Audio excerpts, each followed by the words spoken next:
Hello students, welcome back to our YouTube channel आधुनिक JEE an initiative of आधुनिक digital classes. Previous class में हम लोगों ने कंप्लीट किया था इनफाइनाइट चेन ऑफ कैपेसिटर की इक्विवेलेंट कैपेसिटेंस निकालना सीखा था। केसीएल पढ़ा था, केवीएल पढ़ा था, जंक्शन रूल पढ़ा था, लूप रूल पढ़ा था, साथ में हम लोगों ने सर्किट पर अप्लाई करना सीखा था। व्हीटस्टोन ब्रिज का कॉन्सेप्ट देखा था, एक्सटेंडेड व्हीटस्टोन ब्रिज देखा था और साथ में हम लोगों ने नोडल एनालिसिस डिस्कस की थी। आज की क्लास में हम लोग पढ़ेंगे कि अगर किसी कैपेसिटर, कोई पैरेलल प्लेट कैपेसिटर दिया गया है तो उसकी प्लेट के बीच में अगर कोई डाइलेक्ट्रिक स्लैब इंसर्ट की जाती तो फोर्स उस पर कितना काम करता है। अगर एक्सटर्नल एजेंट नहीं है और प्लेट इंसर्ट की जाती, कोई डाइलेक्ट्रिक स्लैब इंसर्ट की जाती प्लेट के बीच में तो वो ऑसिलेट करती, तो उसका टाइम ऑफ ऑसिलेशन हम कितना कैलकुलेट करेंगे यहां पर। साथ में ये देखेंगे क्वेश्चन प्रैक्टिस, इस पर जो क्वेश्चन बन सकते हैं वो क्वेश्चन कैसे कैसे बनेंगे उन सब की प्रैक्टिस करेंगे। तो सबसे पहले देखते हैं आज की क्लास में कि अगर कोई डाइलेक्ट्रिक स्लैब इंसर्ट की जाती है किसी पैरेलल प्लेट कैपेसिटर की प्लेट के बीच में तो उस पर फोर्स कितना लगता है। तो इस पर फोर्स कितना लगता है ये समझने से पहले हम यहां पर समझते हैं कि फ्रिंजिंग इफेक्ट जो हम लोगों ने पढ़ा था, याद होगा, फ्रिंजिंग इफेक्ट।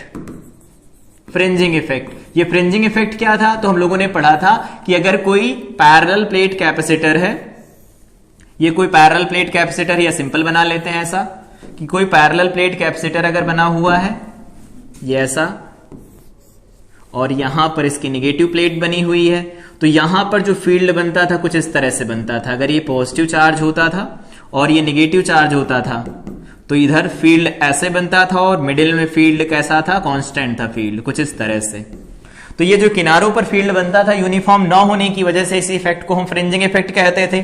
तो अगर कोई स्लैब लेकर के आएंगे हम लोग, अगर ये कोई डाइलेक्ट्रिक स्लैब है जिसका उस डाइलेक्ट्रिक कांस्टेंट के है, अगर ये इधर लेकर के आएंगे तो इसके रिस्पेक्ट में इस पर नेगेटिव पोलैरिटी बनेगी और इस पर पॉजिटिव पोलैरिटी बनेगी। इस पॉजिटिव पर जो फोर्स लगेगा इस फील्ड की डायरेक्शन में लगेगा इधर की तरफ, और इस पर जो फोर्स लगेगा वो इधर की तरफ लगेगा। ठीक है, ऐसा लगेगा। तो फील्ड इधर है तो इस पर जो फोर्स लगेगा फील्ड के अपोजिट लगेगा, पॉजिटिव पर फील्ड की डायरेक्शन में फोर्स लगेगा। तो इनका रिजल्टेंट फोर्स कैसे आएगा? ऊपर की तरफ आएगा। तो ऊपर की तरफ रिजल्टेंट फोर्स आएगा तो इस स्लैब को ये अपने अंदर खींचेगा। अपने अंदर क्यों खींचेगा? क्योंकि जब ये इसके अंदर इंसर्ट कराया जाएगा इसका पोटेंशियल एनर्जी डिक्रीज होगी, हम लोगों ने देखा था। तो पोटेंशियल एनर्जी तो कम करना चाहेगा, तो स्लैब को ये चाहेगा कि अंदर आए स्लैब।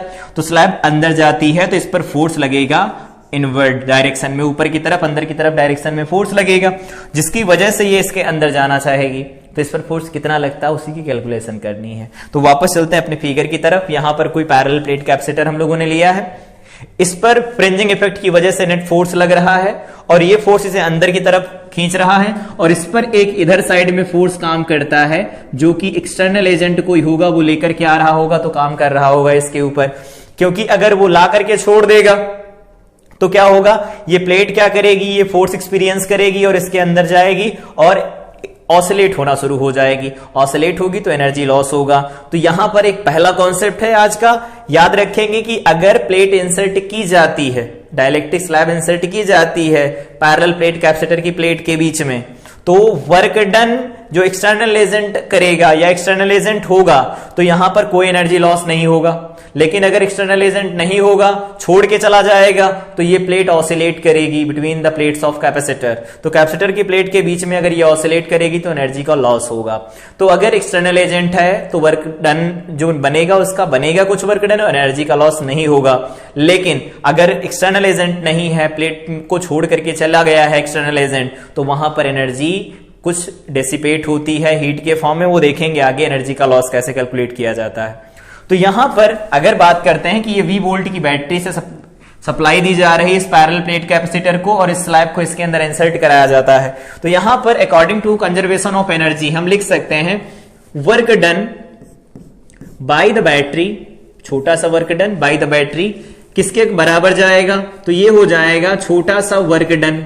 कौन सा वर्क डन? जो फील्ड वर्क डन करेगा, तो ये मैकेनिकल फोर्स जो वर्क डन करेगा उस फोर्स को लिखेंगे। साथ में कुछ पोटेंशियल एनर्जी में चेंज आएगा और कुछ एनर्जी हीट के फॉर्म में डेसिपेट हो जाएगी, तो उसे हम DH लिख सकते हैं। ये बनेगी कंजर्वेशन ऑफ एनर्जी इक्वेशन। ये किससे लिखा है? According two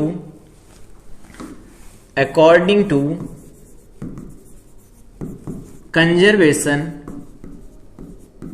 of energy. Conservation of energy के अकॉर्डिंग अगर लिखेंगे तो वर्क डन जो बैटरी करेगी वो किस किस में जाएगा, तो work done by the mechanical force plus work change in potential energy, साथ में यहां पर कुछ हीट लॉस होगा। हीट लॉस कब कंसीडर करना कब नहीं करना, देखो हर एक बात को हम लोग पढ़ेंगे, कब वर्क डन कंसीडर करना है हमें, हीट लॉस कंसीडर करेंगे, कब नहीं करेंगे। तो हीट लॉस बैटरी या फिर जो कंडक्टर्स लगाए गए हैं, जिन वायर के थ्रू ये कनेक्शन किया गया है, कंडक्टर, इनमें हम हीट लॉस कंसीडर नहीं करते हैं, not considered, heat loss consider नहीं किया जाएगा। तो हीट लॉस दो तरह से कंसीडर नहीं होगा। अगर बैटरी का है, देखना बैटरी के अंदर कुछ हीट लॉस होता है इंटरनल रेजिस्टेंस की वजह से, वो कंसीडर हम नहीं करेंगे यहां पर। और कंडक्टर जो ये वायर लगे हुए, इन वायर में जो हीट लॉस होगा उनको हम कंसीडर नहीं करेंगे, ठीक है। तो हीट लॉस तभी कंसीडर किया जाएगा जब एक्सटर्नल एजेंट इस प्लेट को छोड़ करके चला जाए, तो ये प्लेट ऑसिलेट करेगी between the plates of capacitor. तो अगर जब ये ऑसिलेट करना शुरू करेगी तो यहां पर एनर्जी हीट लॉस होगी, हीट के फॉर्म में एनर्जी डिसिपेट होगी। लेकिन अगर एक्सटर्नल एजेंट है, जितना फोर्स इधर लग रहा है उतना ही फोर्स वो बाहर की तरफ लगा रहा है, अगर बराबर बराबर फोर्स लगाएगा तो इसे धीरे धीरे अंदर की तरफ लेकर के आएगा, तो यहां पर हीट लॉस नहीं होगा। यहां से ये इक्वेशन समझ में आई होगी। तो ये इस इक्वेशन को हम ऐसा लिख सकते हैं, वर्क डन या dWb इज इक्वल टू क्या लिख सकते हैं, मैकेनिकल फोर्स वर्क डन करेगा तो इसे लिख सकते हैं फोर्स इनटू डिस्प्लेसमेंट, तो हम लिख सकते हैं इसे dx या dr लिख सकते हैं, और यहां पर लिख सकते हैं प्लस ये बन जाएगा हमारे पास du, और यहां पर हीट लॉस को हम जीरो कंसीडर कर लेते हैं। तो यहां पर हीट लॉस को हम जीरो कंसीडर कर लेंगे, तो ये हीट लॉस जीरो हो गया। अब अगर हीट लॉस यहां पर जीरो हो जाएगा तो देखो यहां से निकाल सकते हैं ये वैल्यू एफ की वैल्यू क्या निकल के आएगी, तो इसे हम लिख सकते हैं F is equal to dWb by dx, ठीक है, माइनस में यहां क्या लिखेंगे du बाई dx लिख सकते हैं। ऐसा कुछ रिजल्ट निकल के आएगा हमारे पास, ये रिजल्ट बनेगा, क्योंकि हीट लॉस जो बैटरी और कंडक्टर में होगा वो तो हम लोगों ने जीरो ले लिया है, और यहां पर बैटरी है तो यहां पर जो फोर्स काम कर रहा होगा, मैकेनिकल फोर्स जो ये F काम करेगा, वो work done by the battery, ये ddx हो जाएगा इसका, और यहां du बाई dx लिखा जाएगा। अब यहां से समझते हैं, एक तो केस पूछा जाएगा कि बैटरी कनेक्टेड रहती है तो फोर्स कितना लगेगा, एक केस पूछा जाएगा बैटरी कनेक्टेड नहीं है, चार्ज कांस्टेंट है। तो अगर बैटरी कनेक्टेड होगी तो बैटरी कनेक्टेड के केस में क्या लिखेंगे, case first battery is connected.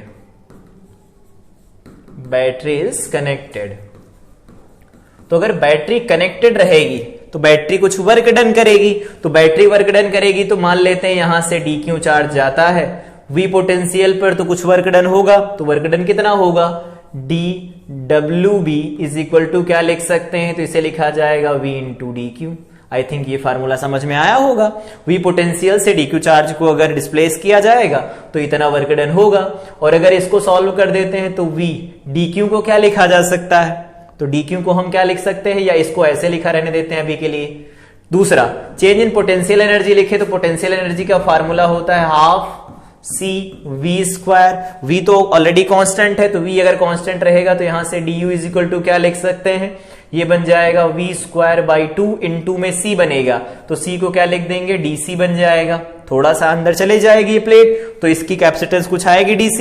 इस dc को क्या लिख सकते हैं, तो इस dc को ऐसा लिख सकते हैं, हम लोगों ने पढ़ा था कि इज इक्वल टू cv होता है, तो यहां से लिख सकते हैं dc is equal to dq by v लिख पाएंगे। और जब ये वैल्यू यहां पर पुट करेंगे हम तो हमारे पास फाइनल रिजल्ट मिलेगा, that is du is equal to v² divided by 2 into में dc क्या बनेगा, तो ये बन जाएगा dq बाई v। यहां से वैल्यू कितनी निकल के आएगी, तो इसे लिख सकते हैं हम लोग हाफ ऑफ dq इंटू में v बनेगा। एक बात यहां से देखो ऑब्जर्व कर पा रहे होंगे कि जो बैटरी ने वर्क डन किया वो v इंटू dq है, और यहां जो निकल के आ रहा v इंटू dq बाई 2 है चेंज। तो यहां से देख सकते हैं ये जो वर्क डन आया है वो ज्यादा आया है, ये वर्क डन उसका आधा निकल के आया है, तो ओवरऑल ये वैल्यू कैसे निकल के आने वाली है, पॉजिटिव आएगी। तो पॉजिटिव आएगी तो कांस्टेंट जब कंडीशन अप्लाई की जाती है तो यहां पर हम लोग लिखते हैं F इज इक्वल टू, यहां लिखेंगे du बाई dx पॉजिटिव रहेगा। कब रहेगा पॉजिटिव? जब v is equal to constant रहेगा। v इज इक्वल टू जब कांस्टेंट रहता है तो ये हमारे पास फोर्स का एक्सप्रेशन निकल के आएगा। यहां से देखा work done by the battery, तो वो निकल के आ रहा था v इंटू डी क्यू, यहां पर निकल के आ रहा है D Q into V divided by 2, आधा निकल के आया। तो जब दोगुना में से आधा घटाया जाएगा तो क्या वैल्यू बनेगी? पॉजिटिव आएगा। तो यहां पर वर्क डन जो रिलेट किया जाएगा पोटेंशियल एनर्जी के साथ, कुछ इस तरह से रिलेट कर सकते हैं। दूसरा केस देखते हैं। तो दूसरा केस दिया गया है हमारे पास, मान लेते हैं केस नंबर 2। सेकेंड केस क्या है? सेकेंड केस है अगर Q is equal to constant रखा जाए, और कॉन्स्टेंट कब होगा? If battery is not connected. Battery is not connected, battery अगर कनेक्टेड नहीं है तब के लिए है ये। तो बैटरी अगर कनेक्टेड नहीं होगी, Q को कांस्टेंट रखेंगे तो हमारे पास U का एक्सप्रेशन क्या बनेगा? तो U की वैल्यू लिखी जा सकती है U इज इक्वल टू, यहां लिख सकते हैं हाफ सी वी स्क्वायर, लिख सकते हैं ऐसा। और चार्ज कांस्टेंट है तो फार्मूला हम लगाएंगे Q स्क्वायर बाई 2C, ऐसा फार्मूला लगाएंगे। तो यहां से U इज इक्वल टू क्या मिलने वाला है? तो U की वैल्यू मिल जाएगी यहां से Q स्क्वायर डिवाइडेड बाई में 2 तो कांस्टेंट है, 1 बाई सी का क्या बनेगा? Minus 1 by C square into में बन जाएगा DC, ऐसा निकल के आएगा। तो अगर ये वैल्यू निकल के हमारे पास आ रही है तो हम इसको सॉल्व करके ऐसा लिख सकते हैं U is equal to minus, यहां पर बन जाएगा Q स्क्वायर डिवाइडेड बाई में 2C स्क्वायर इंटू में DC बन जाएगा।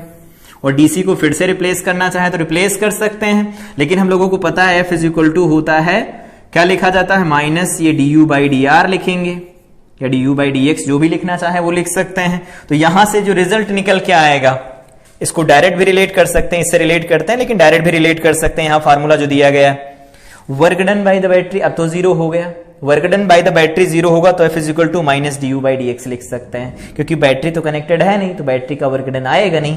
तो बैटरी का वर्क डन जैसे जीरो होगा minus D U by D x लिखेंगे।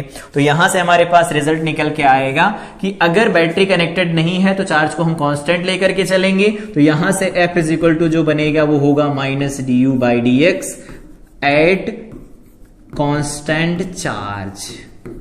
चार्ज क्या होगा? कांस्टेंट रहेगा।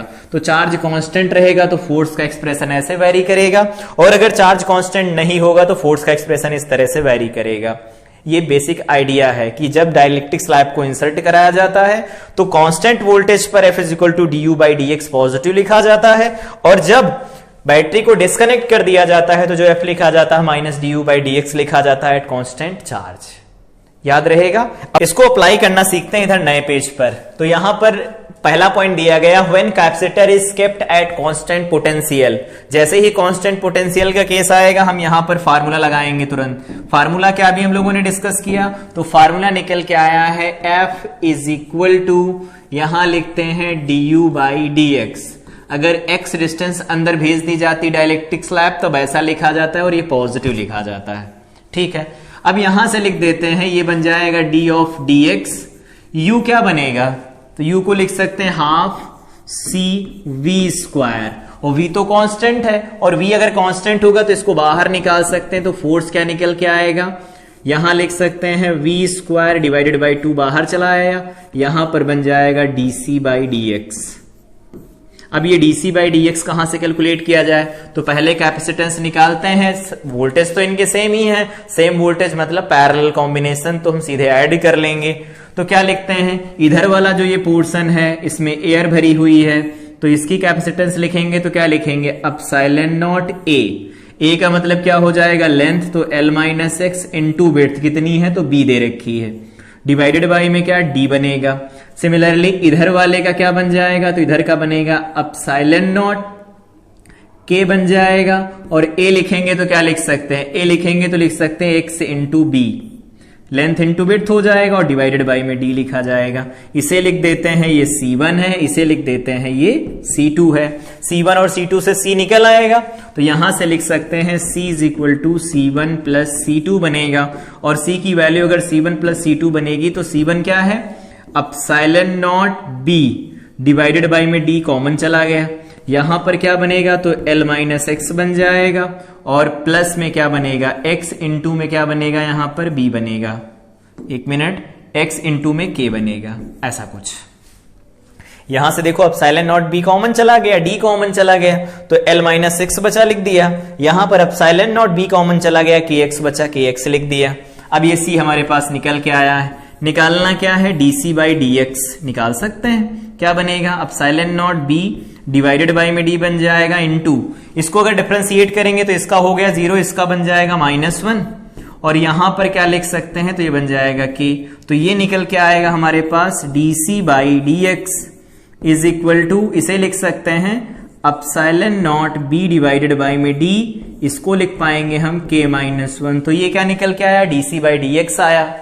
अब इस dc की वैल्यू अगर यहां पर पुट कर दी जाती तो फोर्स कितना निकल के आएगा, तो फोर्स निकल के आएगा v² divided by 2, v² divided by में 2। यहां पर dc बाई dx क्या बन जाएगा, तो बनेगा epsilon not b divided by में d बनेगा। यहां पर क्या लिखेंगे, k-1 बन जाएगा। ये हमारे पास फाइनल रिजल्ट मिल जाएगा फोर्स के एक्सप्रेशन का। तो ये केस हो गया कि जब कैपेसिटर को कांस्टेंट वोल्टेज पर रखा जाता है, मतलब बैटरी को कनेक्ट करके रखा जाता है, तब जो स्लैब पर काम करता है फोर्स, वो कितना काम करता है, तो वो काम करता है epsilon not b into v² divided by में 2d इंटू k-1 लिखा जाएगा। ठीक है, ये कैसे काम करता है यहां पर हम लोगों ने देख लिया, कब पॉजिटिव लिखा जाता है, कब नेगेटिव लिखा जाता है। पहला एक्सप्रेशन पता चल गया। तो ये कांस्टेंट पोटेंशियल पर इस फोर्स का फार्मूला ये काम करेगा। इस फार्मूले में देखो x नहीं है, इसका मतलब स्लैब उसके अंदर कितने डिस्टेंस पर है इस बात पर ये डिपेंड नहीं करेगा, फोर्स कांस्टेंट है। ठीक, आगे बढ़ते हैं। अगला केस है हमारे पास when capacitor has constant charge. अगर कैपेसिटर के पास कांस्टेंट चार्ज होता है तब क्या लिखेंगे हम, तो कैपेसिटर पर कांस्टेंट चार्ज होगा तो F इज इक्वल टू, अभी हम लोगों ने पढ़ा क्या लिखा जाता है, माइनस du बाई dx लिखते हैं हम इसे। और अगर यहां से F इज इक्वल टू लिखा जाएगा तो माइनस d ऑफ dx लिख देंगे। अब की बार कौन सा कैपेसिटर का फॉर्मूला यूज करेंगे, तो हम लिखेंगे q² by 2c, q² by 2c हो जाएगा। अब ये q² तो कांस्टेंट है, बाहर निकाल लेते हैं, तो F की वैल्यू क्या निकल के आएगी, माइनस q² डिवाइडेड बाई में 2 बनेगा, और 1/c का लिखेंगे -1/c²। ऐसा हमारे पास निकल के आएगा। और यहां पर वैल्यू क्या बन जाएगी, ये ऐसा बन गया, और इनटू में यहां पर लिख सकते हैं dc बाई dx। ये डिफरेंशिएशन समझ में आया होगा।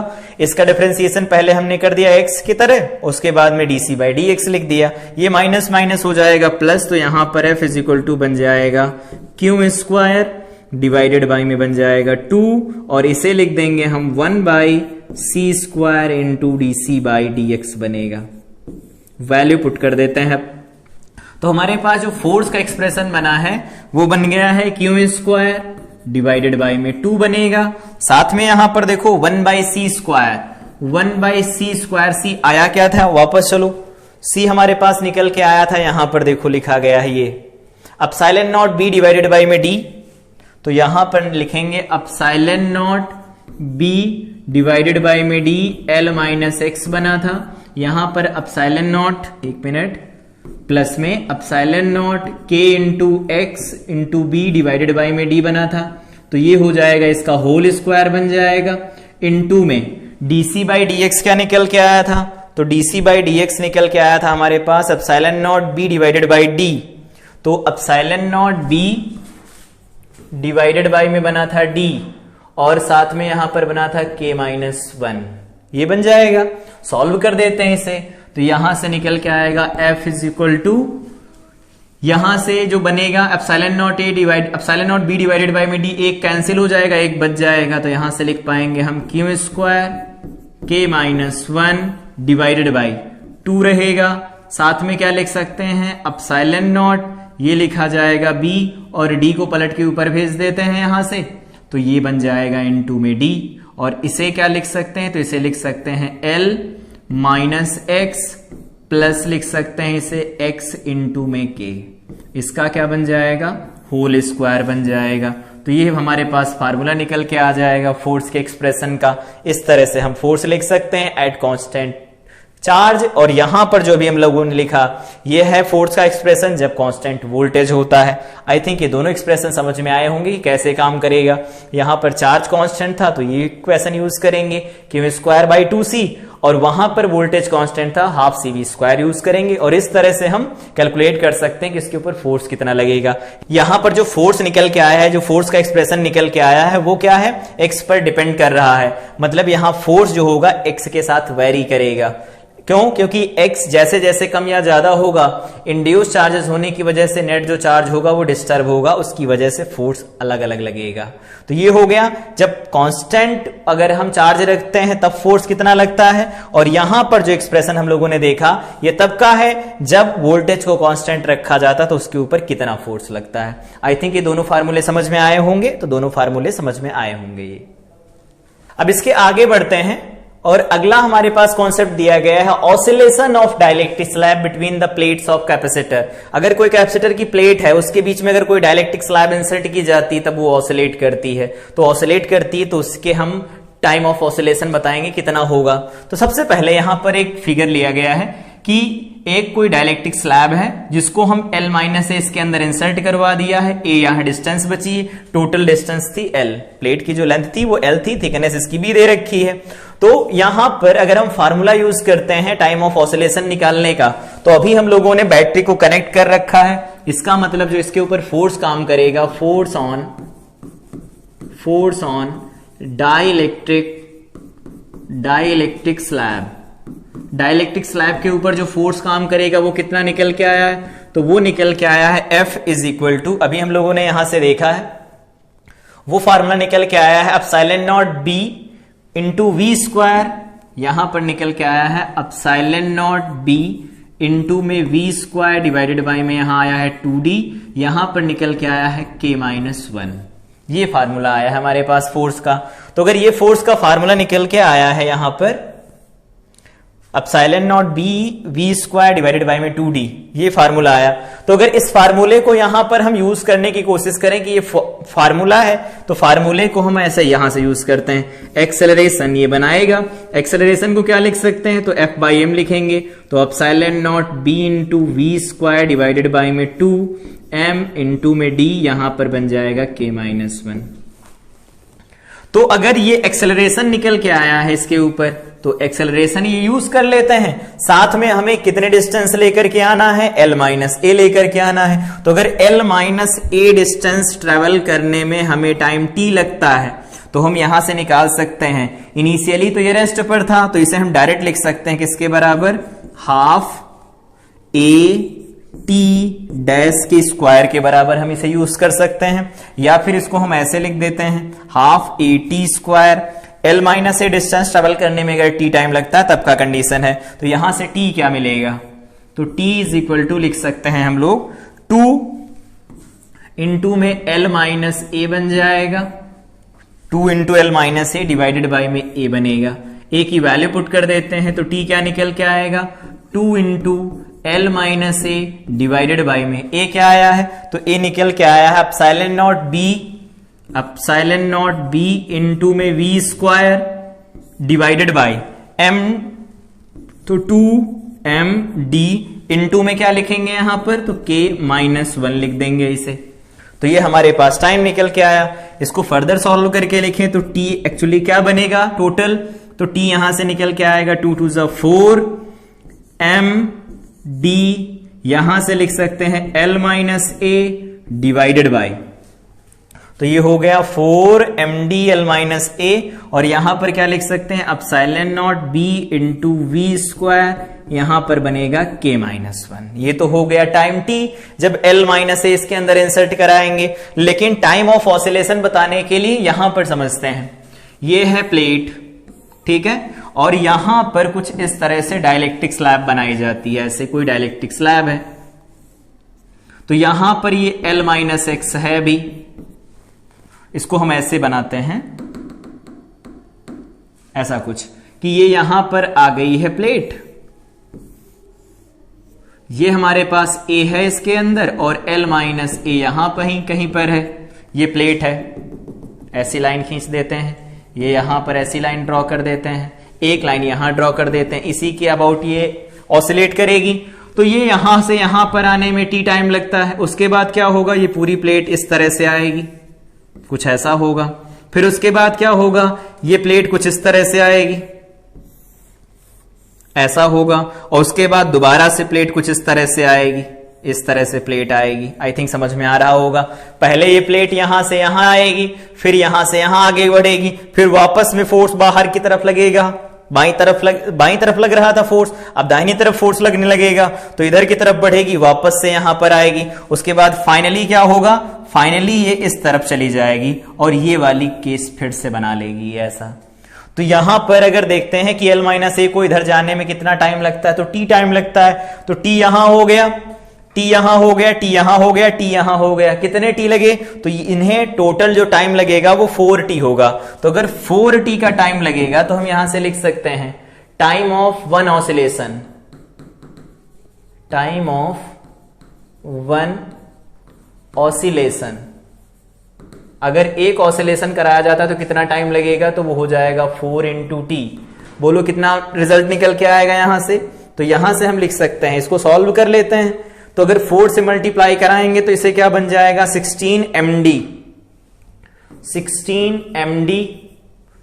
और यहां पर लिखा गया है, ये तो ठीक है, 16 MD हो गया, और यहां L-A बन जाएगा, L-A बनेगा डिवाइडेड बाय में, यहां क्या लिखेंगे, epsilon not B × V square, epsilon not B × V square, साथ में यहां K-1 लिखेंगे।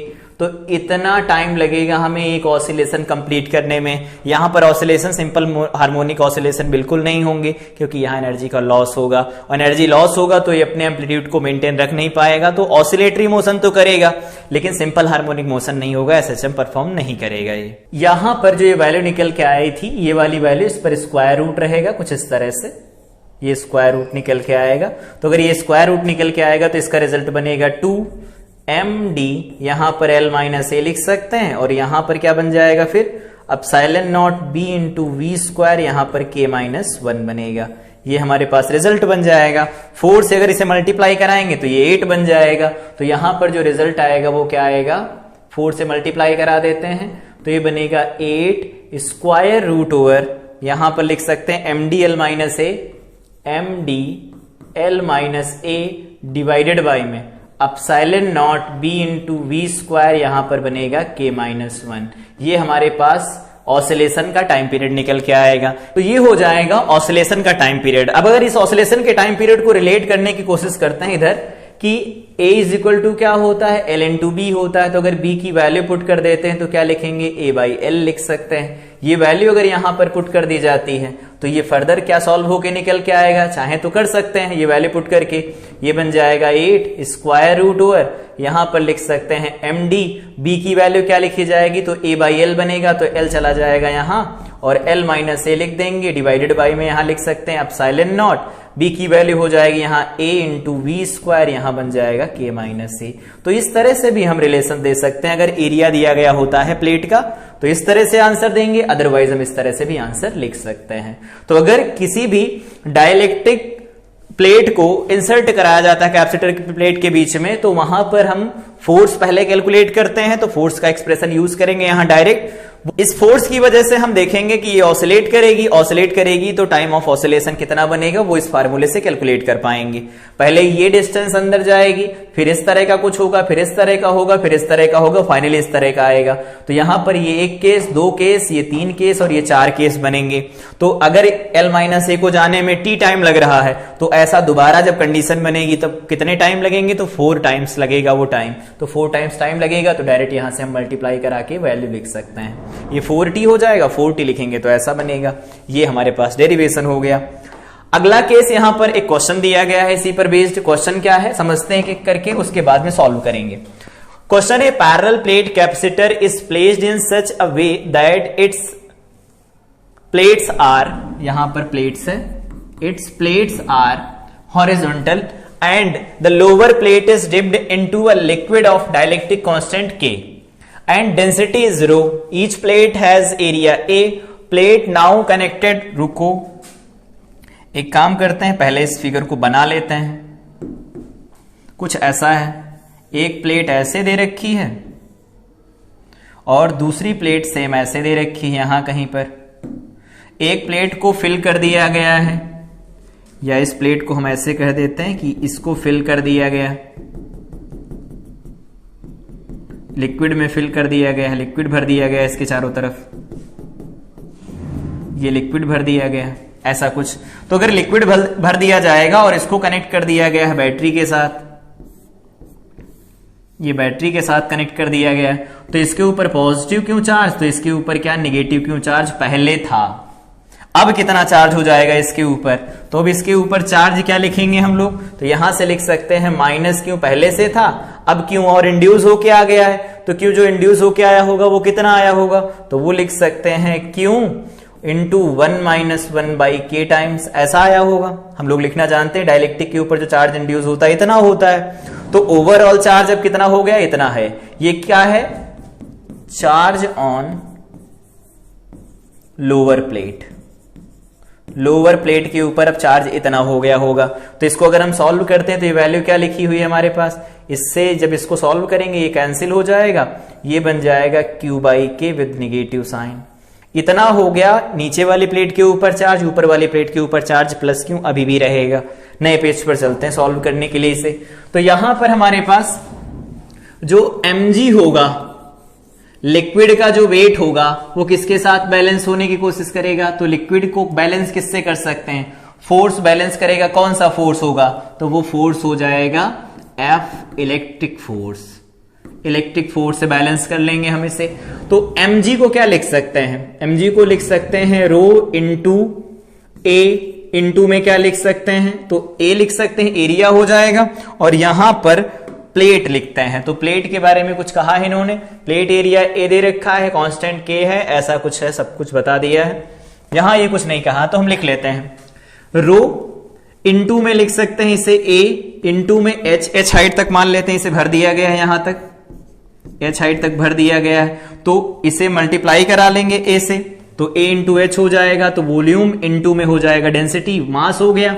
यहां जी लिख सकते हैं इज इक्वल टू एफ लिखेंगे तो यहां लिख सकते हैं क्यू डैश ई, और क्यू डैश की वैल्यू हमारे पास निकल के I Q into 1 minus 1 by K times, और ई की वैल्यू हमें पता है नहीं, तो ई की वैल्यू निकालने चलते हैं, ए इंटू एच इंटू जी बनेगा।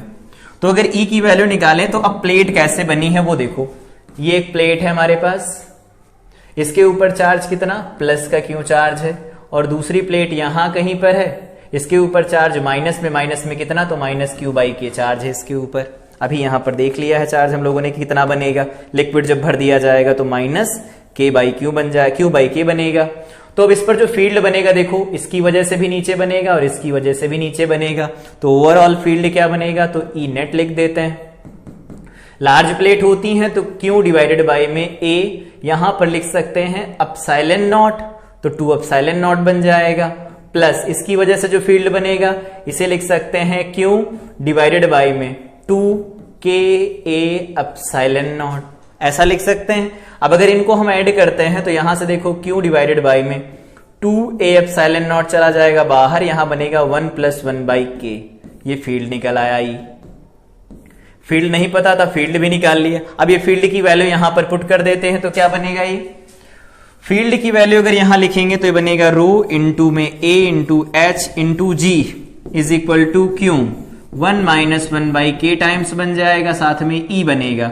ई का एक्सप्रेशन बना है क्यू डिवाइडेड बाई में 2a एप्सिलॉन नॉट, और साथ में यहां पर लिखेंगे 1 प्लस 1 बाई के टाइम्स लिखा जाएगा। पूछा क्या है, वापस चलते हैं क्वेश्चन पर। तो यहां पर पूछा गया है कि बताओ find the rise in the level of liquid in the space between the plate. Plate के बीच में जो लिक्विड का लेवल राइज होगा उसका कैलकुलेशन यहां से कैसे कर सकते हैं। तो देखो H की वैल्यू यहां से डायरेक्ट निकलती हुई आ रही है, H इज इक्वल टू क्या लिख सकते हैं, तो यहां बन जाएगा Q square, Q into Q square बन जाएगा। साथ में यहां से ये लिखा गया है A, यहां पर भी A लिखा गया है, तो ये बन जाएगा 2a स्क्वायर इंटू में बन जाएगा एप्सिलॉन नॉट। साथ में ये देखो रो लिखा गया था, इस रो को भी इधर भेज देते हैं। यहां और क्या चला जाएगा, जी चला जाएगा, ये बन गया। तो ए चला जाएगा, जी चला गया, रो चला गया। अब ये क्यू इंटू क्यू स्क्वायर बन जाएगा, यहां बन जाएगा 1 माइनस 1 बाई के स्क्वायर। ये हमारे पास रिजल्ट आ जाएगा किसका, कि कितना राइज होगा लेवल जब हम एक प्लेट को कंप्लीटली फिल कर देते हैं किसी लिक्विड के अंदर जिसका डाइलेक्ट्रिक कांस्टेंट के दिया गया है। तो ये हमारे पास लिक्विड का लेवल का राइज निकल के आएगा, कितना राइज होगा। इस क्वेश्चन के बाद अगले क्वेश्चन की तरफ बढ़ते हैं। तो अगला क्वेश्चन दिया गया है, सेम क्वेश्चन वैसे ही है। Figure shows the parallel plate capacitor of plate area A की वैल्यू इन्होंने अलग अलग दे रखी L into B के टर्म में, विद सेपरेशन D कनेक्टेड। यहां पर D सेपरेशन दिया गया दोनों प्लेट के बीच का, यहां से दिख भी रहा होगा। यहां पर ये S नहीं D लिखा है, ये सेपरेशन D है, ये सेपरेशन D दिया गया है। ठीक, आगे कह रहे connected to a battery via switch S से कनेक्टेड है ये। Capacitors are kept vertical and touched on the surface of a liquid of density rho density दे रखी है इस लिक्विड की, इसमें से टच करवाया जा रहा है इन प्लेट्स को। एक के ऊपर पॉजिटिव चार्ज है, एक के ऊपर निगेटिव चार्ज है। स्विच को बंद कर दिया गया, जैसे बंद करेंगे इस पर पॉजिटिव चार्ज बनेगा और इस पर निगेटिव चार्ज बनेगा, और पॉजिटिव निगेटिव चार्ज बनेंगे तो ये जो लिक्विड होगा वो डाइलेक्ट्रिक का काम करेगा, इसका लेवल राइज हो जाएगा। तो ये लेवल राइज हो जाएगा, मान लेते हैं H राइज हुआ। ठीक है, तो वही बताना, find the height between the plates to which the liquid level will rise. तो इसको कैसे बता सकते हैं, यहां से फोर्स का एक्सप्रेशन लिखते हैं। तो फोर्स का एक्सप्रेशन क्या है हमारे पास, सबसे पहले यहां से लिखेंगे mg कितना होगा, तो mg को लिख सकते हैं हम लोग रो इंटू में वॉल्यूम क्या लिख सकते हैं, तो एरिया दे रखा है इसका A, तो A इंटू में लिख सकते हैं H, ये हो जाएगा m, इंटू में G हो जाएगा। बैलेंस किससे करेंगे, तो बैलेंस करेंगे जो फोर्स लगेगा डाइलेक्ट्रिक के ऊपर एट कांस्टेंट वोल्टेज। कितना लगता था फोर्स, तो फोर्स यहां से दोबारा से देख लेते हैं। एट कांस्टेंट वोल्टेज फोर्स लग रहा था v square epsilon not b divided by में 2b, v square epsilon not b divided by में 2d, यहां पर लिखा गया था k-1। ये हमारे पास निकल के आ रहा था force at constant voltage, epsilon not b v square by 2d k-1। ठीक, ये फोर्स हो गया जो डाइलेक्ट्रिक के ऊपर लगाएगी ये प्लेट, और ये बराबर हो जाएगा उसके वेट के। इनको बराबर कर देते हैं। तो यहां से हमारे पास A का रिलेशन तो दिया है, A का रिलेशन दिया है, तो B को यहां से हटा देते हैं। A इज इक्वल टू क्या लिख सकते हैं, L इंटू B, तो B इज इक्वल टू क्या लिख सकते हैं, तो ये बन जाएगा A बाई L, ये A बाई L बन जाएगा, कुछ इस तरह का बनेगा। तो अगर A बाई L लिखेंगे तो यहां से रिप्लेस कर देते हैं, rho into A into H into में G बन जाएगा, is equal to V square epsilon naught बनेगा, V है, और यहां पर B की वैल्यू क्या लिख सकते हैं, तो B निकल के आएगा A डिवाइडेड बाई में L, तो यहां पर 2D इंटू में L लिख सकते हैं, और यहां बन जाएगा k-1। अब कैलकुलेट क्या करना है, तो उन्होंने कहा है राइज बताओ, तो यहां से H की वैल्यू निकाल सकते हैं। क्या आएगी H की value, rise H is equal to, वापस चलते हैं यहां क्या लिखा गया, v square epsilon nought A, v square epsilon nought A into में k-1 डिवाइडेड बाई, वापस यहां पर 2dl लिखा है, और यहां से क्या निकल के आएगा, A rho G 2L into D, यहां पर क्या बनेगा L, ये ऐसा हो गया। यहां पर ये जो जाएंगे A जाएगा, रो जाएगा और G जाएगा, तो A रो इंटू में G चला जाएगा। यहां पर A से देखो A कैंसिल हो जाएगा, तो क्या लिख सकते हैं H का एक्सप्रेशन, ये बनेगा v square epsilon not k-1 divided by में, इसे लिख सकते हैं 2L इंटू में D,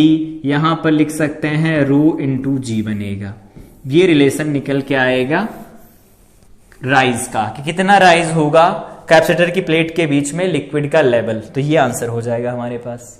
तो ये हो जाएगा लिक्विड की हाइट में राइज से कितना राइज होगा। यहां पर ये क्वेश्चन दिया गया था और ये इसका सोल्यूशन हो गया कि अगर हम डाइलेक्ट्रिक कोई रखते हैं, लिक्विड है कोई, डाइलेक्ट्रिक का काम करेगा, तो प्लेट इस पर फोर्स लगाएंगे अंदर की तरफ, ये ऊपर की तरफ बढ़ेगा। तो हम लोगों ने फार्मूला भी देखा था, epsilon not b into V square divided by में यहां लिखा जाता है 2d और यहां लिखते हैं k-1, ये फार्मूला होता है। इसको किसके बराबर कर देंगे, तो इसे बराबर कर देंगे a इंटू b इंटू में यहां से लिख सकते हैं d और इंटू में यहां क्या लिख सकते हैं, तो ये हो गया H यहां पर H है, ये क्या है, H है, तो ये H दिया गया है, ये हो गया उसका एरिया, और एरिया को H से मल्टीप्लाई कराएंगे, रो से मल्टीप्लाई कराएंगे, यहां पर हमारे पास ये फोर्स मिल जाएगा। इन दोनों को इक्वेट कर देना था, रिजल्ट मिल जाएगा हमारे पास। तो ये थी क्लास जिसमें हम लोगों ने डिस्कस किया कि अगर कोई डाइलेक्ट्रिक स्लैब इंसर्ट की जाती है किसी कैपेसिटर की प्लेट के बीच में, तो वो क्या करती है, उसे अपनी तरफ खींचती है। उससे क्या होगा, एनर्जी कम होती है। जब भी सिस्टम की एनर्जी कम होती है तो वो वैसा करना चाहेगा, क्योंकि अंदर की तरफ फोर्स लगेगा, उसे अंदर की तरफ खींचेगा। यहां पर एक इंपॉर्टेंट रिजल्ट निकल के आया है कि जब एक्सटर्नल एजेंट होगा, मतलब जो अंदर फोर्स लग रहा है, बाहर उतना ही फोर्स लगेगा, लगभग धीरे धीरे आ रही है प्लेट, तब तो वहां पर हीट लॉस नहीं लिखेंगे या लॉस नहीं लिखा जाएगा। लेकिन अगर एक्सटर्नल एजेंट प्लेट को छोड़कर चला गया होगा तो वो प्लेट ऑसिलेट करेगी, और वहां पर हम लोगों ने टाइम ऑफ ऑसिलेशन भी कैलकुलेट किया, उस केस में हीट लॉस होती है। तो ये क्लास थी जिसमें हम लोगों ने force on A dielectric slab complete किया, टाइम ऑफ ऑसिलेशन निकालना सीखा, कुछ क्वेश्चन की प्रैक्टिस भी की। अगली क्लास में हम लोग अगला इंपॉर्टेंट कॉन्सेप्ट डिस्कस करेंगे, that is RC circuit. RC circuit में सीरीज आरसी सर्किट हम लोग डिस्कस करेंगे। टाइम कांस्टेंट कैसे निकाला जाता है, चार्जिंग और डिस्चार्जिंग ऑफ कैपेसिटर डिस्कस किया जाएगा। तब तक के लिए इस क्लास को रिवाइज करें। Till then I wish you all the best.